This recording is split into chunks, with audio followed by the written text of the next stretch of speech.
Napipil niyo rin ba na dahil sa sobrang init para kayong nasusuffocate? Ngayon, ganun yung nafe-feel ko and sobrang thankful talaga ako sa tumbler na to kasi ang laking tulong niya mga mi. Ilang days ko na rin ginagamit to and sobrang tagal talaga mawala ng lamig niya. So ngayon nga, maglalagay ulit ako ng yeg dito. So ang ginagawa ko sa kanya mga mi, sa morning, pupunin ko siya ng tube ice. Hanggang gabi na yung lamig nun mga mi. Kasi sobrang init talaga, napakalaking tulong ng ganito, hindi mo na kailangan magbukas ng ref para kumuha ng malamig na tubig. So gagawin mo na lang, ayan, lalagay ka lang ng yelo dyan.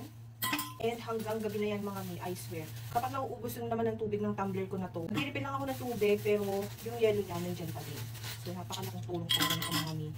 Kaya kung wala pa kayong ganitong tumbler, ay nako, bumili na kayo kasi ang ganda niya talaga. Ang dami ko na rin matry na tumbler na nag-trend dito sa online, pero dito lang talaga ako na-satisfied. Alam ko naman na may mas better pa, pero ayaw kasing gumastos ng mahal para lang sa isang tumbler. So ito, napakamura lang nito. Less than 200 pesos ko lang nabili ito and 1 liter na siya mga mi. At sobrang ligit niya, ang tagal mawala na yung kanyang lamig. And at the same time, nakakatipid din siya sa kuryente kasi hindi mo na nga kailangan magbukas ng ref para kumuha ng malamig na tubig, diba?